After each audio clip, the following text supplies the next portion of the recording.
జిల్లాలో చెరువులను, అడవులను పరిరక్షించాలని మెదక్ జిల్లా స్థానిక సంస్థల అదనపు కలెక్టర్ రమేష్ పిలుపునిచ్చారు. అంతర్జాతీయ జీవవైవిధ్య దినోత్సవం సందర్భంగా ఆయన ముఖ్య అతిథిగా పాల్గొని మాట్లాడారు.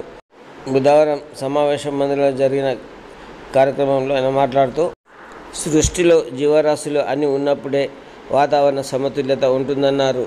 అడవులు కరిగిపోవడం వల్ల చిరుతపులులు, కోతులు గ్రామాల్లో ఆహారం కోసం వస్తున్నాయన్నారు. ప్రతి ఒక్కరూ తమ బాధ్యతగా ఒక మొక్క పెంచి పోషించాలన్నారు.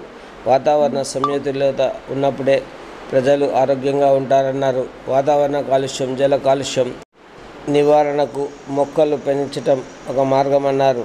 అలాగే చెరువులను పరిరక్షించుకోవాలని జిల్లా అదనపు కలెక్టర్ రమేష్ సూచించారు.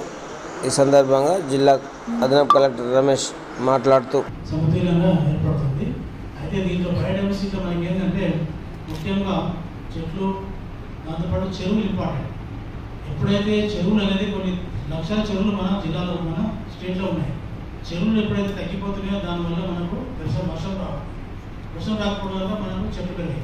అంటే దయచేసి మీ పిల్లలతో కోరేది ఏంటంటే, మీ ఊళ్ళో ఏమైనా చెరువులు ఉంటే మీ చెరువులను కాపాడుకోండి, దాని ఎంకరేజ్మెంట్ కాకుండా చూసుకోండి, దానిలో కూడా డ్రైన్ వాటర్ కలగకుండా చూసుకోండి. చెరువులో పుష్కలంగా వాటర్ ఉంటే మనకు నీరు ఎవాపరేట్ అయ్యే ద్వారా వర్షం పడుతుంది. వర్షం పడితే వృక్షాలు కాపాడబడతాయి. అట్లా మనకు చెరువులు వర్షం వల్ల మన ఫారెస్ట్ కూడా ఏర్పడుతుంది మంచిగా.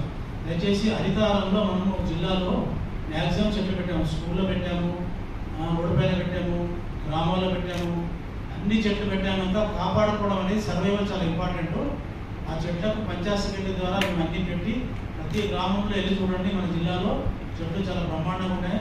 స్కూల్లో కూడా పెట్టాము, టీచర్లకు చెప్పాము, వాళ్ళు దాన్ని మెయింటైన్ చేస్తున్నారు. ఆమె చెప్పినట్టు మెడిసినల్ ప్లాంట్స్ ఉన్నాయో అవి ఒకవేళ ఆ ప్రపోజల్ ఏమైనా ఉంటే మా పీడీటీఆర్డీ గారికి ఇవ్వండి, పర్చేజ్ చేసి పెట్టడానికి ట్రై చేస్తాము.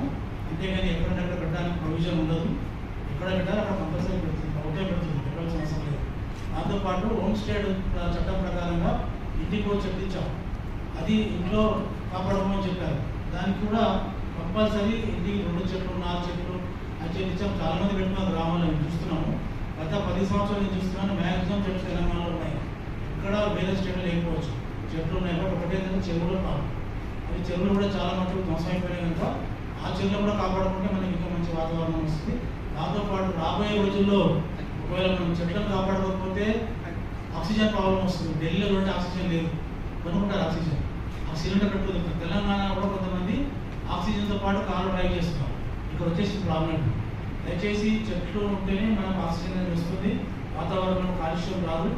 అన్ని విధాల ప్రభుత్వాలు చేస్తాయి, ఎంత చేస్తే అంత చేస్తాయి. పని ఏంటంటే రెస్పాన్సిబిలిటీ సిటిజన్స్ కూడా ఉంటుంది, ఎన్జిఓస్ ఆర్గనైజేషన్ ఉంటుంది. ప్రతి ఒక్కరు ఇన్వాల్వ్ అయ్యి మీ గ్రామాన్ని ఎట్లా కాపాడుకోవాలి, చెట్లు ఉండాలి, అడవి ఉండాలి, చెరువులు ఉండాలి అని చూసుకొని దాంతోపాటు మనం అందరం కూడా ఇన్వాల్వ్ అయితే పర్యావరణం అనేది ఇంకా డెవలప్ అవుతుంది. అవేర్నెస్ అనేది చాలా జనాలకు కావాలి. ఇప్పుడు ఎగ్జాంపుల్ చూడండి, సండే పూట అప్పుడు మనం కూరగాయలు పంటకుంటే బ్యాగ్ తీసుకెళ్ళేవాళ్ళం, లేకపోతే వెళ్ళాము పడిచి తీసుకొచ్చి ఇంట్లో పెట్టుకుంటాం. అందుకే సండే వెళ్ళినప్పుడు మటన్, చికెన్ టిఫిన్ బ్యాగ్ తీసుకెళ్ళాలి. అట్లే కూరగాయలు ఒక బ్యాగ్ తీసుకెళ్ళాలి. తీసుకొస్తే మనమే పర్యావరణ అరికట్టిన వాళ్ళం అవుతాం. ప్లాస్టిక్ యూసేజ్ రాదు. మనం వెళ్ళి ఇన్స్టెంట్ అప్పుడు అన్ని క్లాస్ బ్యాగులు ఇచ్చేస్తారు కనుక అలాంటి కొన్ని ఇంపార్టెంట్ ఇష్యూస్ ఉంటాయి. అవన్నీ కూడా మన విద్యార్థులు కానీ ప్రజలు కానీ పాటిస్తే మనకు పర్యావరణ రక్షణ ఉంటుంది. దాంతోపాటు మనకు ఎలాంటి ఇబ్బంది రాకుండా అదే అవేర్నెస్ రావాలి.